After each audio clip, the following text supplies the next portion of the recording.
All right. Hi, Dr. Rogers. So reflecting to my neurological screening video that I watched. So for the first question, competency-wise, I believe I've done everything correctly except one part. So I've completed the full eval, myotones, dermatomes, the reflexes. But one thing that I missed was checking like doing neurological screening on patients' hands, like the finger grips.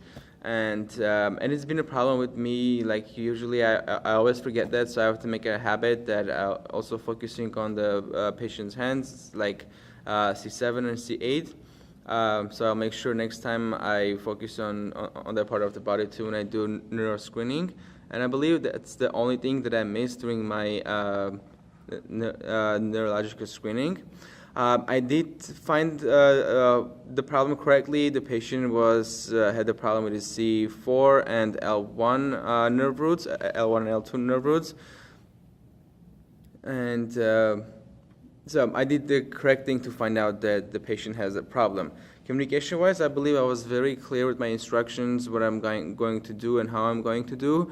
I lacked the part of the communication where I had to explain why exactly I'm doing it. I told him that I'm going to do neuro screening, so the patient had an idea that I'm going to check his neurological functioning, but I didn't explain why exactly it is done and what I'll be looking for in order to do the neuro screening. So there was a problem that I missed, but otherwise I was really appropriate with my patient. I was really asked permission if I could touch his face, which could be uncomfortable for patients. So I was clear. I was using very simple language to explain what I'm going to do, like how the patient will be moving his part of, like any of his body part, so I can get a clear idea what's going on with the patient.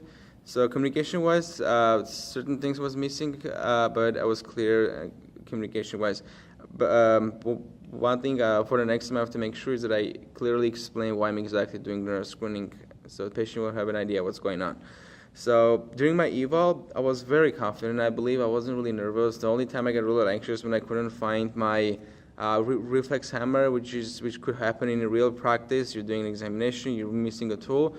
I was kind of a little anxious about that, but I have to be ready for everything. If something is missing, I have to be calm and then just go get it, come back and continue my examination.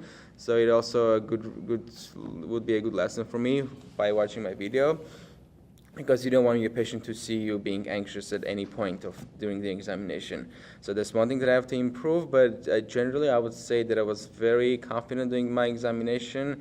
I didn't freak out. I wasn't anxious. I wasn't I didn't have a mental block while doing those tests. And watching the video from the side actually changed my perspective a lot, because when I looked at the examination, I feel like I'm a patient, and would I want this person with the same attitude to treat me or to do an examination on me? Generally, it was fine, but I believe there are certain little things that I could change, as I mentioned earlier, so the patient would feel more comfortable being next to me and being examined by me. Yeah, that's it. Thank you.